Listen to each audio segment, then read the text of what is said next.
FBI and DEA hit Minneapolis. Millions of fentanyl pills seized.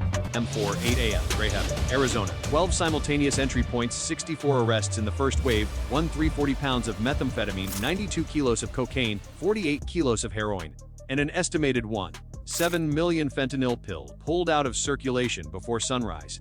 And that was only what they could count fast enough to say out loud. Because behind the narcotic seizures, behind the guns, behind the cash stacked in plastic bins like someone was packing groceries, there was a discovery that didn't belong in any normal investigation. A state seal, a laminated access card stamped like it came from a government building, and a steel lockbox hidden under a false floor, biometric, encrypted, professional. You don't build that for street sales. You build that for protection. The agents on scene had a phrase for it, the kind nobody says into a microphone until they're forced to. Command-level collusion. Not tolerated, not overlooked, engineered. And if you're watching right now, understand what that means. This wasn't a criminal network operating near the system. This was a criminal network operating through it. Stay with this, because the next part gets worse, not louder, worse in a way that makes your stomach drop. Because when investigators traced the corridor that carried fentanyl into this region, they didn't find one cartel boss hiding in the desert. They found a signature, a digital authorization key buried inside official-looking schedules, a repeated approval stamp on routes, tunnels, and timed maintenance closures. A name that didn't belong anywhere near narcotics trafficking. Governor Lyle Maddox. Fictional name, fictional dramatization, but the warning is real enough to feel like a bruise. 4032 a.m. Greyhaven, Arizona. The city was cold in that way deserts get cold. Dry air, sharp edges, silence that feels staged. Streetlights cast pale circles on empty roads.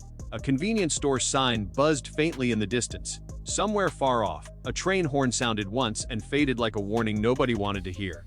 Then, the convoy arrived. No sirens. No spectacle. Just unmarked SUVs and armored vans rolling slow, turning corners with the discipline of people who already know how this ends. FBI, DEA, ICE, HSI, DHS, and SWAT teams folded into the plan like a blade into its handle. At 4033, teams split and vanished into separate streets like black water running downhill. Target 1, a cartel-run sports bar called the Saguaro Room, pretending to be a neighborhood hangout while its back office counted fentanyl money. Target 2, a wellness clinic with tinted windows and a locked basement, human trafficking rumors, migrant smuggling logistics, cash, only appointments at 3 a.m. Target 3, a row of warehouses near the rail yard, stacked with containers labeled farm equipment parts. Target 4, a gated home on a quiet cul-de-sac, the kind of place where neighbors wave and never ask questions. 40:34 a.m. The Saguaro Room. The front door didn't open. It exploded inward. A flashbang cracked the dark. For half a second, the interior was pure white. Tables, chairs, spilled drinks, and faces frozen in panic like they'd been caught mid-breath. Federal agents! Get down! Men scrambled. One reached under the bar. An agent's rifle snapped up. The man stopped moving, not because he was brave, because he was smart enough to understand what those next seconds meant. In the back office, they found the first confirmation shrink, wrapped cash bricks stacked behind a framed Employee of the Month photo like a joke nobody laughed at. A money counter still warm. A ledger with initials. A bag of fentanyl pills tucked inside a cereal box like someone thought humor could disguise murder. 40:36 a.m. Rail yard corridor. A warehouse door shuttered under a breaching charge. Metal peeled. Dust and cold air spilled out. Inside, the smell hit first. Chemical, sweet, bitter. Wrong. Not food storage. Not machinery. Production. Industrial mixers lined the wall. Pill presses bolted to steel tables, heat sealers, buckets of binding agents, gloves, masks, and on a workbench, a tray of pills so clean and perfect they looked pharmaceutical. They weren't. They were counterfeit fentanyl pills, stamped to mimic prescription, built to kill quietly. Two suspects ran for a side exit carrying duffel bags.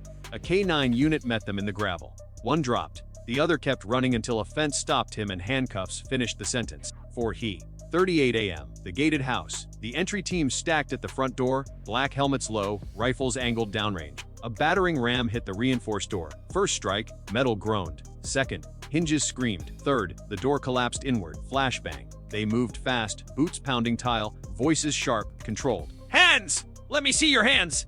A man in a hoodie bolted from the kitchen with a duffel bag. He didn't make it to the hallway. He hit the floor, hard. The bag tore open and spilled cash. 20s and hundreds bound in rubber bands, packed too tight to be accidental. Upstairs, someone tried to destroy a laptop, slamming it against the edge of a bathtub like rage could erase evidence. An agent grabbed it mid-swing and pinned the suspect against the wall. In a back bedroom closet, behind hanging clothes, they found a false panel. Behind it a safe. Inside the safe 3 handguns, 1 modified rifle, passports, and a small notebook with tight handwriting, names, numbers, dates, and 1 repeated phrase circled in ink. Iron Veal. At 50:09 a.m., the first wave of seizures rolled in like a grim scoreboard. 241 kilograms of methamphetamine, 96 kilograms of cocaine, 41 kilograms of heroin, an estimated 60-10 Xalos and fentanyl pills packaged for distribution, 48 million in cash, 18 firearms, 2 with filed serial numbers. Huge, believable, terrifying. But still, not the point. Because in the basement of the gated house, investigators found a steel lockbox mounted beneath a false floor. Not a regular safe. A lockbox with a biometric scanner, a keypad, and a state-issued laminated access card taped to the inside like a key left for someone important. When they forced it open, the room went quiet. Inside were encrypted hard drives, a thick ledger vacuum, sealed in plastic, and a folder of printed documents stamped with state agency letterheads. This wasn't street crime storage. This was institutional, and the ledger had columns that didn't belong in a dealer's book. Inspection window adjusted, wrote clearance. Port of entry downtime, judicial relief. Someone had been building a corridor, not just moving product, and that's where the case changed. 9Z26A. FBI Cyber Forensics Lab, Greyhaven Field Office. The lab was bright, clinical, and relentless. Cooling fans whined. Screens glowed.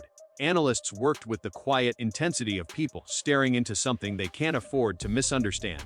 Hard drives were cloned and isolated. Phones were dumped and mapped. Financial statements became graphs. Calls became webs. And when the encryption finally cracked, the files didn't look like chaos. They looked like design. A folder structure appeared on the main screen, clean labels, consistent naming, operational discipline. Project Iron VEL. A network diagram unfolded nodes and lines like arteries across a body. Every node had a role. Every role had a payment mechanism. Every payment had a disguise. Shell companies populated the first layer. Sunridge Logistics Group, Vega Agricultural Imports, Canyon Star Consulting, Bright Harbor Relief Foundation, registered nonprofit, Greyhaven Community Housing Initiative, grant-funded, public-facing. Money moved in increments designed to slip under automatic reporting thresholds. The 9,700 here, a 9,200 there, a 8, 950 on a Tuesday. Always time, always repeating, always under. Offshore traces flickered in the metadata, Panama relays, Dubai conduits, Cayman chains. But the real genius wasn't offshore. It was domestic camouflage, restaurant chains that expanded despite low revenue, trucking contractors whose GPS malfunctioned on specific nights, a private security company billing the state for patrol shifts that never happened. Then analysts found the route approvals. Not emails saying move it, not texts saying drop, encrypted authorization keys embedded into maintenance schedules and inspection downtimes, and those keys led to a single, consistent digital signature. Governor Lyle Maddox. His encrypted authorization stamp appeared beside border inspection slowdowns, way station closures, emergency road work permits issued at 20:00 a.m., staffing reassignment memos that pulled K-9 units away from the exact corridor convoys used. This wasn't bribery. This was command-level collusion. This wasn't negligence. This was engineered treason dressed in paperwork. And then came the second folder, smaller, hidden behind harmless naming, like someone was trying not to look at it too long. Phase 2. Sanctuary State. Inside draft policy memos, procurement plans, contract templates. Not cartel plans to smuggle once, plans to remain forever. A vision where the state becomes a fortified hub. Drug tunnels protected by infrastructure projects. Migrant smuggling corridors disguised as labor transit initiatives. An enforcement authority redirected into a new security bureau staffed by loyalists. And as the analysts stared at the screen, one thing became clear.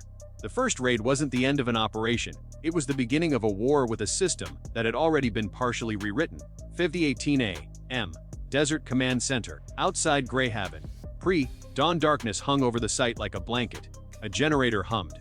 A row of Blackhawks sat ready, rotors still, waiting for the moment the air would explode into motion. Inside the command center, a massive digital map covered the wall. Dozens of red markers pulsed across the state. Greyhaven, Mesa Roja, San Vadal, Kestrel Junction, Hollow Crown Pass, border-adjacent wash roads, rail choke points, warehouse districts, private airstrips, and standing in front of it was a unified machine. Over 100 federal personnel assigned. 68 SWAT operators integrated into Tactical Command, DEA strike squads, FBI tactical support, ICE special response teams, DAS coordination cells, air support staged for rapid insertion, armored units for breach and transport, a U.S. Army advisory cell monitoring cross-border movement patterns, a U.S.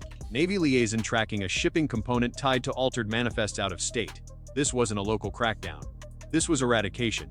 At 5:41 a.m., the order moved through the radios. Simultaneous entries, no leaks, no delays, collapse the infrastructure, 60 M rotors cut the air. The first wave hit Mesa Roja, where a Cartel superlab hid inside a desert warehouse painted like an H-Vague supplier. A sign out front promised quality service.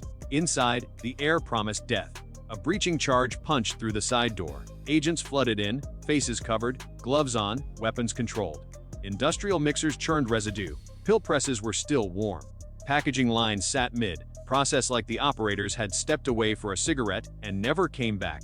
An estimated 1 million fentanyl pills were seized in various stages of production.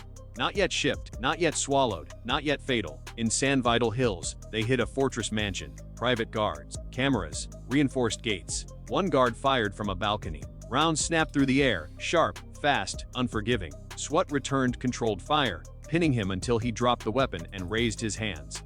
Inside the mansion, a rotating bookshelf that wasn't decorative. Behind it, a vault room, 2 million vacuum, sealed in bricks. Gold bars, stacks of passports, real and fake, multiple identities for one life. A wall-mounted radio system tied into encrypted channels. And then Kestrel Junction, a scrap yard where junk metal sat in piles like broken history. Agents found a hydraulic lift disguised as debris. It rose with a hiss, revealing concrete steps descending into a tunnel corridor reinforced with steel ribs. Ventilation fans, electrical wiring, rail carts. A supply line built to move narcotics and people without sunlight. In a side chamber, IC teams found evidence that hit harder than any fentanyl count. Mattresses on the floor, water bottles rationed, a notebook listing arrivals like inventory. Human trafficking logistics weren't a rumor. They were documented. By 11:52 a.m., the operation had shattered dozens of nodes. More narcotics seized, more guns collected, more servers ripped out of walls, more cartel members pulled from hiding. But the most dangerous component still wasn't a warehouse. It was the betrayal. 20:19 p.m., seized data analysis unit. Rows of agents sat in front of monitors, combing through server logs, dispatch records, internal emails, patrol grid plans, and scheduling software. And then the pattern emerged. Border relaxations timed to convoy movements. Patrol cars repositioned away from routes minutes before shipments passed. A maintenance request that shut down a way station for exactly 43 minutes. Just long enough to move a loaded truck through the corridor without being scanned. Internal messages showed friendly reminders to avoid aggressive traffic stops on specific nights. A list of do not engage plates flagged in a local system that should never have had that feature. This wasn't infiltration. This was a second policing system. A parallel enforcement apparatus designed to protect the drug empire. The numbers came in like body blows. 32 state and local officers flagged for cartel payments. 11 border-adjacent personnel linked to leaked chains. 4 court officials tied to sentence manipulation. 2 legislative aides connected to grant funding used as laundering cover. 1 honest deputy, face hollow, voice flat, said something that didn't sound like a quote. It sounded like a confession. I thought we were losing because we were understaffed. He swallowed. We were losing because somebody wanted us to lose. Arrests began quietly, surgically. A senior sergeant pulled from a morning briefing and cuffed in front of his unit. A deputy chief removed from his office while he pretended to review emails. A planning coordinator arrested with a schedule file open. The very schedule that had leaked to cartel runners hours earlier. The badge didn't protect them.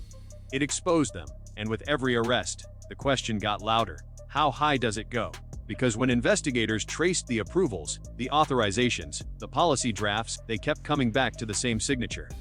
Governor Lyle Maddox, a man who didn't just accept money, a man who approved roads. Humphrey 07 p.m., secure federal location. A larger map filled the wall now, spreading beyond the state. Lines ran outward like veins, to Texas distribution partners, to California port connections, to Midwest hubs disguised as agricultural supply chains, to East Coast stash houses hidden behind construction contracting permits.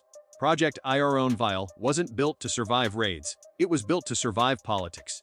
Analysts estimated the network could move 3 to 5 tons of narcotics per week without triggering standard alerts. Not because the system failed, because the system was adjusted. Shipping manifests were altered, weights redistributed, container IDs mirrored. Trucking contractors used green energy grant exemptions to bypass certain inspection layers. Weigh stations were shut down for maintenance in timed windows that matched convoy movement. And migrant smuggling wasn't separate from narcotics trafficking. It was cover. It created noise, diversion, chaos, so fentanyl moved beneath the panic unnoticed. Then investigators found the catastrophic file, a draft executive order template, prepared and ready, title a D. Border Commerce Acceleration Initiative. It looked like economics. It read like efficiency. But inside were clauses that would permanently reduce inspection thresholds, privatize screening processes, and reroute enforcement authority into a newly created state security bureau, a shadow government. A legalized shield that would keep the corridor open for decades. And the realization landed with the weight of something irreversible. The state wasn't just infiltrated, it was being rebuilt. Not for citizens, for the cartel future. Now, you need to hear this part. Power doesn't always arrive with gunfire. Sometimes it arrives with silence, with ambition, with contracts. Sometimes the drug cartel doesn't invade a state, sometimes it hires it, and the cost isn't abstract. The cost is fentanyl overdoses, fast, quiet, final. The cost is meth ripping neighborhoods apart. The cost is heroin taking people one day at a time, until there's nothing left to take. The cost is cocaine money laundering itself into clean, looking buildings while families bury someone they loved. This is why stories like this matter, even when they're fictional. Because fiction can show the shape of a danger before you see it in real life. So if you're still watching, tap like so more people see this story. Comment EX posts if you want corruption dragged into the light. And share it, because the darkest systems survive when nobody talks about how they're built. What happened in Greyhaven wasn't just a takedown. It was a warning, a reminder that democracy can be weakened without a coup. That organized crime doesn't always wear a mask. That the line between governance and control can be erased one signature at a time. And if you think that sounds impossible, remember what the investigators said when the final map went up and the last file opened. This isn't corruption. This is command.